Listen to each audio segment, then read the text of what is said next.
E aí um outro mito, né, é o que diz, né, que somente pessoas com transtornos mentais cometem suicídio. A gente já falou um pouquinho disso, né, que a grande maioria tem sim um quadro, né, de depressão, mas a gente também não tem como generalizar, né? Então, até porque quando a gente fala de pessoas, de seres humanos, a gente não tem como ter uma generalização e dizer que todos se enquadram naquilo, né? Que isso chega a isso, né?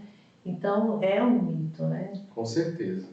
Apesar, né, como eu falei aqui, da maioria ter adoecimento mental, né? 95% dessas pessoas têm, mas existe esse 5%, né, que comete suicídio também, né, diante de alguma problemática, enfim, diante de alguma coisa. O que não, a gente também não pode descartar a possibilidade de ter um adoecimento ali, né? Mas não diagnosticado, né? Exato. E a gente falou, né, Eduardo falou muito desse sentimento de desesperança, né?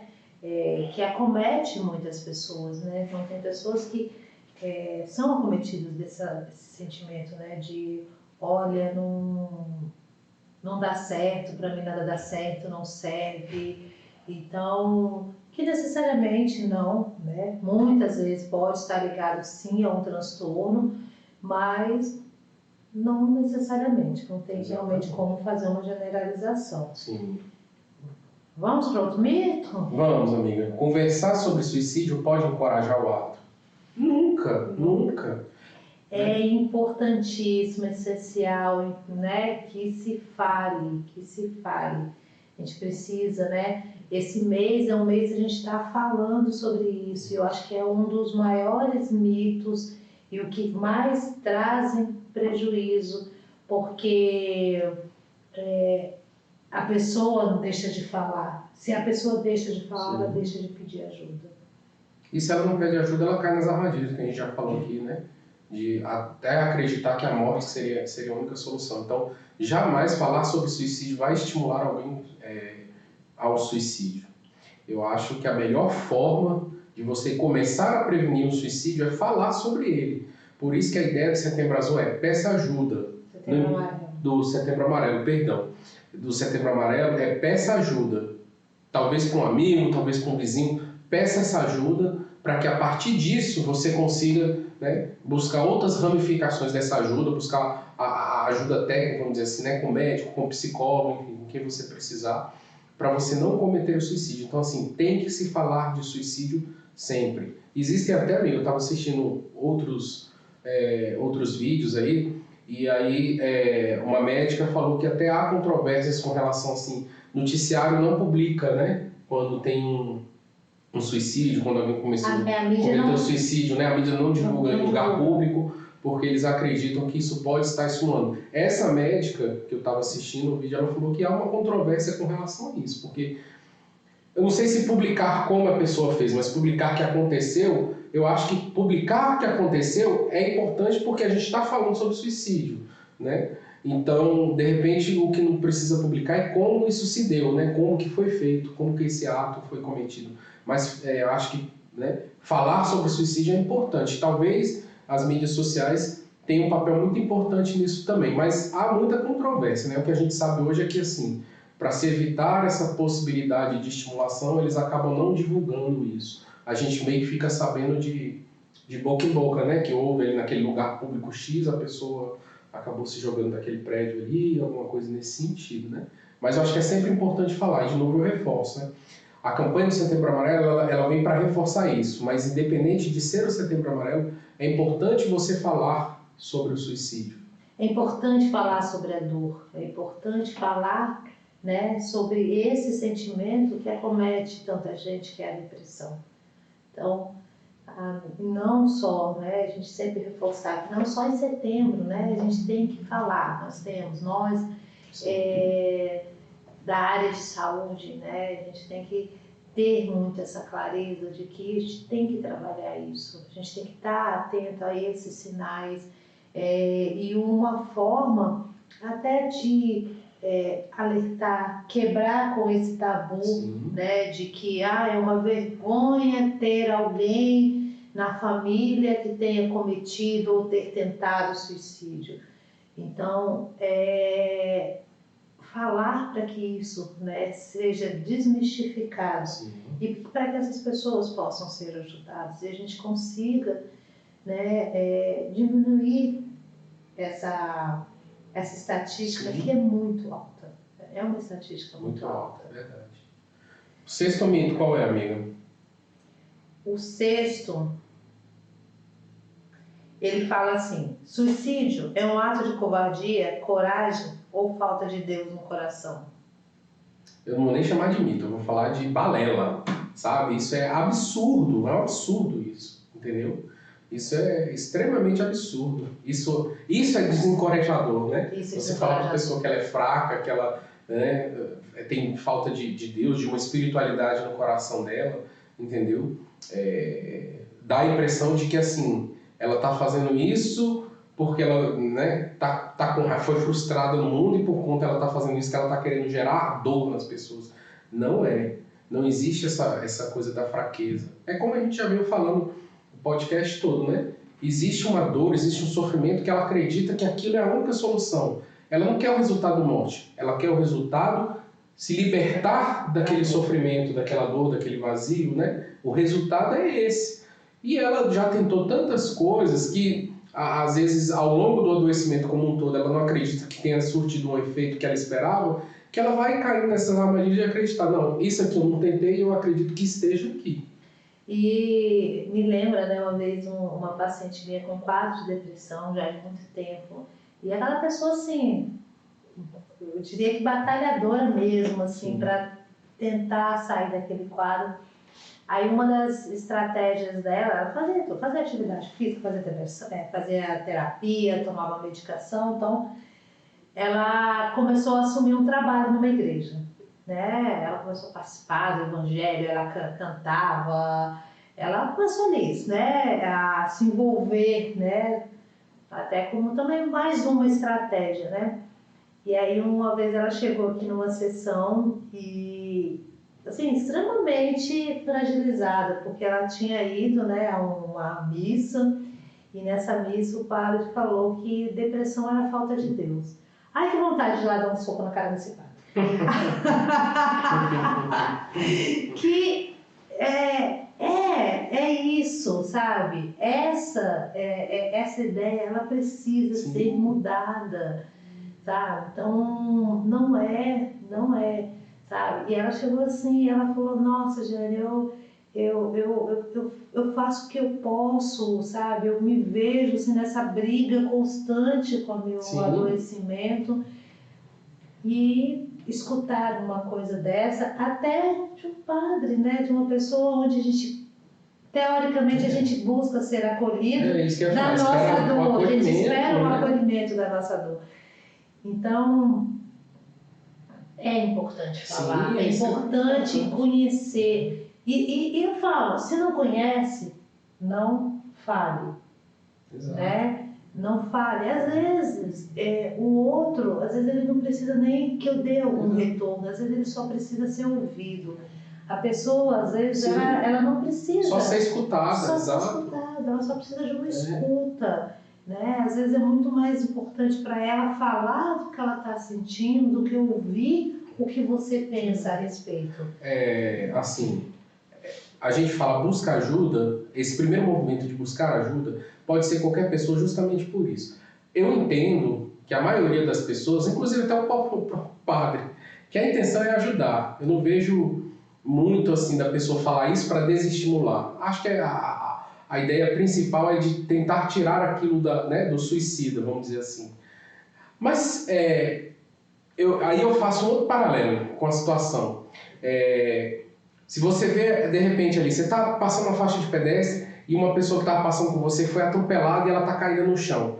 Se você não sabe de primeiros socorros, você não pode mexer naquela pessoa, porque de repente, de como você mexe, você pode causar uma lesão irreversível nela, você pode agravar o estado de saúde dela ali naquele momento. Então, o que bombeiro, né, SAMU, o que o pessoal orienta? Se você não sabe, não mexe. É a mesma coisa.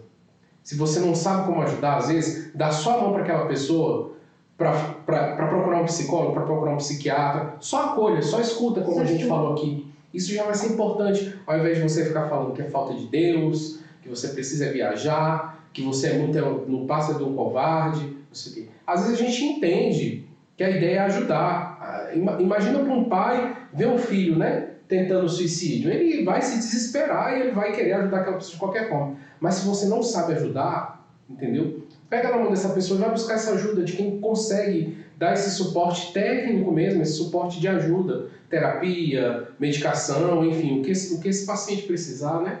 Sim.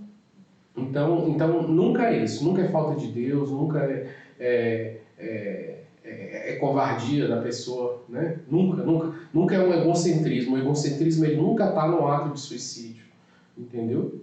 Salvo algumas patologias que aí pode ser assunto para outro podcast, né? Isso aí a gente fala em outro momento. Isso. E aí a gente vai falar um pouquinho, né? O Edu agora vai falar um pouquinho, né? Dar um depoimento pessoal aí. Eu vou falar um pouquinho, pessoal, porque eu tive essa vivência, né? E assim, eu entrei num processo depressivo muito forte em 2018, trabalhando com saúde mental, a gente trabalhava com internação, né, psiquiátrica, uma internação muito humanizada, mas é uma internação. Então, assim,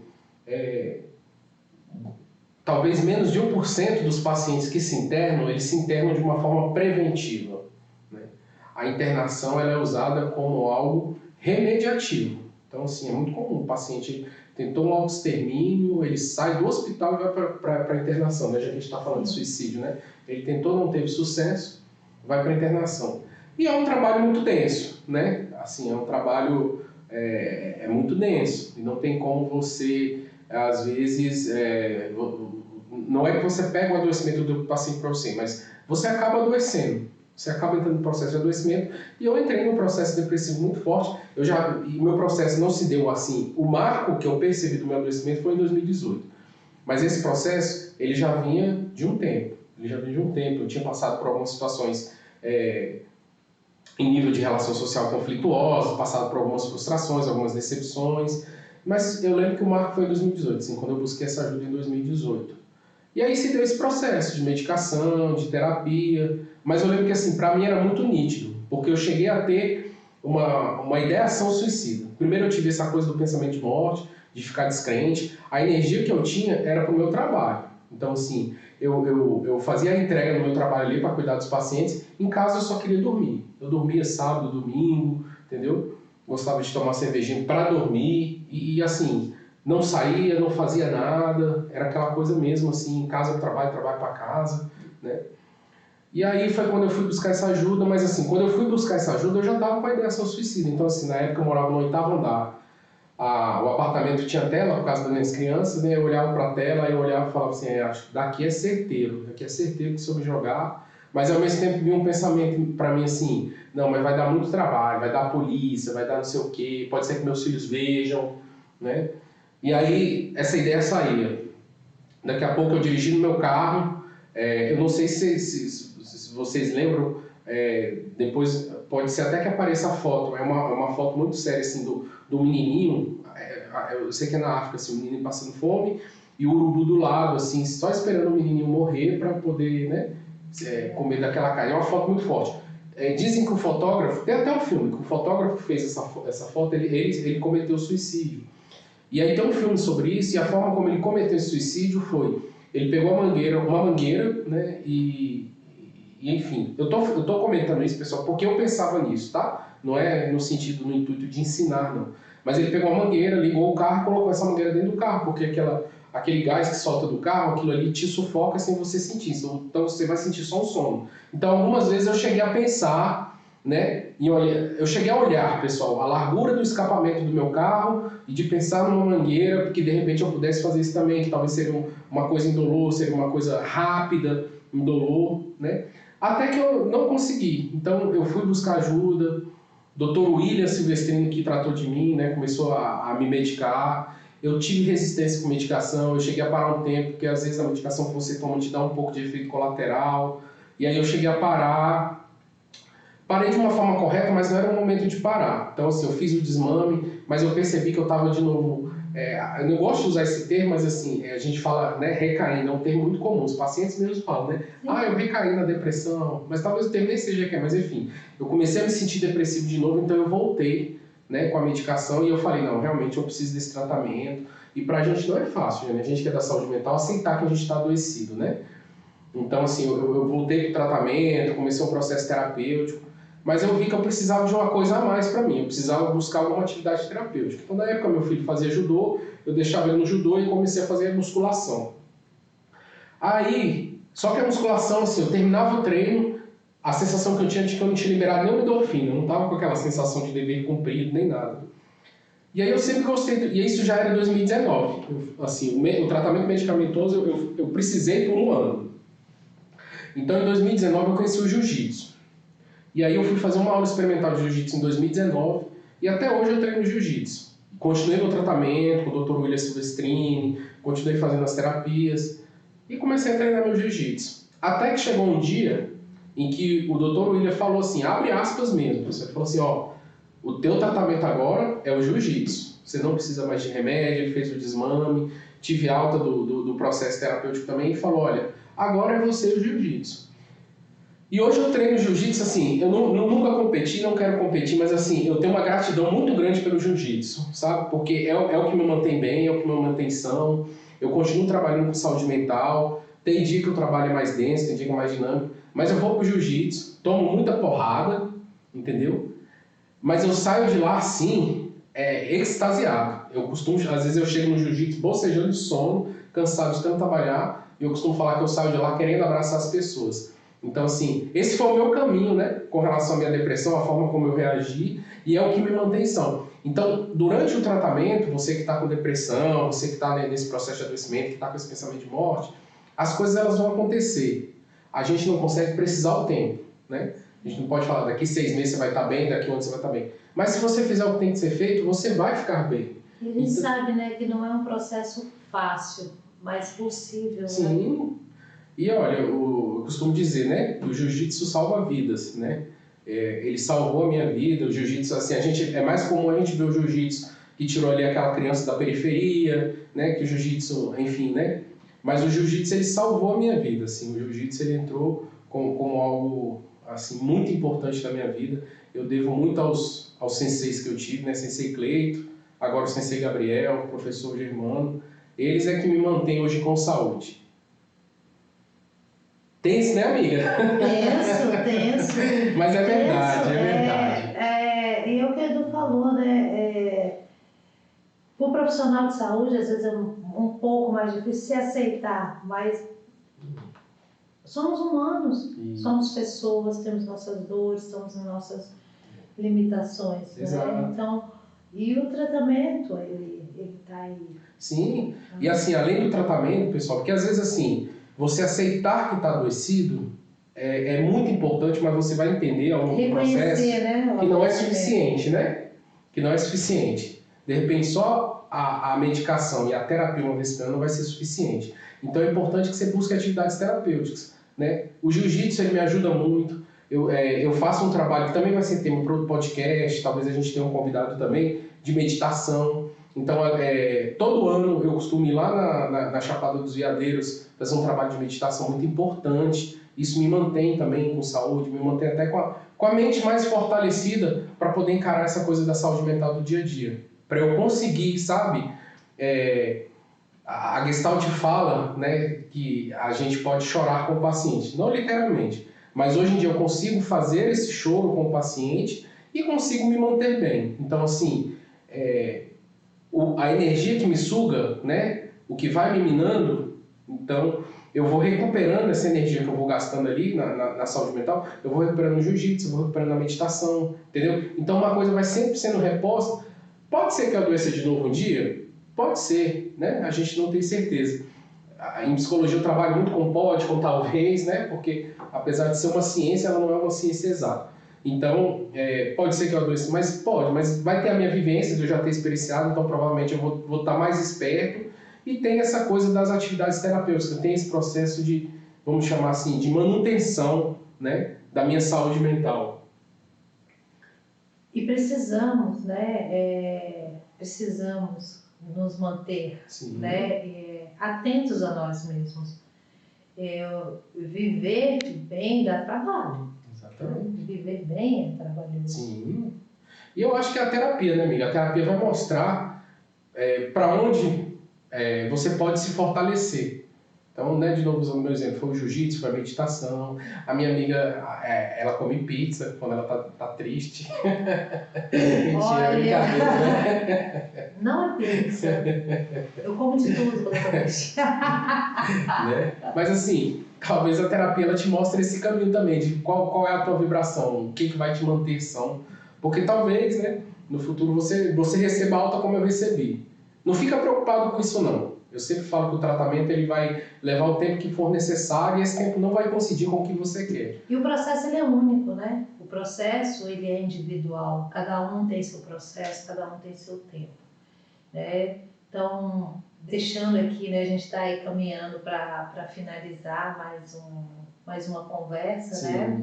Muito boa. Boa, muito demais. Boa. E lembrando, né, a gente tem aí o CVV, né, o Centro de Valorização da Vida, amiga. que funciona Sim. 24 horas, é o 188. 188. Eles têm e-mail também, né? Tem. O e-mail às vezes você não pode, mas já é um movimento, né? Pegar ali, ligar, é um movimento de reconhecimento, é um movimento do pedir ajuda, é um movimento do entender que não estamos sozinhos. Eu acho que isso é importante. Sim, demais. Nós assim, não estamos você viveu um trabalho muito sério, porque são voluntários, mas esses voluntários eles passam por um treinamento, e nesse treinamento, eu estou falando isso que eu já conversei com um voluntário de CVV. Esse treinamento, nesse treinamento, às vezes a pessoa fala, olha, você não vai dar conta, então assim, né? É melhor você tentar ajudar de uma outra forma. Então, assim, é um treinamento muito sério, muito criterioso nesse sentido, entendeu? E então faz esse voluntariado também. Então, 188, se você precisar, 188. Porque nós, assim, né, enquanto psicólogos, a gente sempre vai estar disponível, mas talvez não estejamos disponíveis, né, sempre que você precisar. Então, às vezes, você está ali numa crise, está com um pensamento suicida muito forte, você, de repente, não vai conseguir falar com o seu terapeuta. O CVV está aí para te dar esse suporte. O CVV talvez é uma dessas mãos que você precisa pegar primeiro para buscar essa ajuda no segundo momento. Não é isso? E a gente agradece, né? Agradece ao Edu por falar um pouquinho da sua história, né? Tornar público, né? A sua vivência. E a gente espera vocês, né? Assim, a gente pede que vocês nos sigam, né? Nas nossas redes, que deem sugestões, a gente está aberta a sugestões do que vocês gostariam de temas. A ideia é que a gente sempre fale de uma forma né, leve, descontraída, sendo didática e para trazer um entendimento assim para o público mesmo, para essa galera que acha que suicídio é falta de Deus, para essa galera que acha que às vezes suicídio é um ato de covardia, é para trazer esse entendimento mesmo, porque como eu falei, às vezes a pessoa fala isso não na intenção de prejudicar, mas na intenção de ajudar. Então a gente está tentando trazer da forma mais simples possível, justamente para a pessoa, eu não tinha olhado por esse lado, então, né? E o nosso objetivo aqui é trazer, né, normatizar a dor, podemos falar sim da dor, podemos, ela existe e ela atinge a todos em algum momento da vida. Exatamente. Então, né, te agradece. Obrigado, pessoal, valeu. Siga a gente aí nas redes, como a gente falou, né, e a gente se vê no próximo podcast. Tchau. Tchau.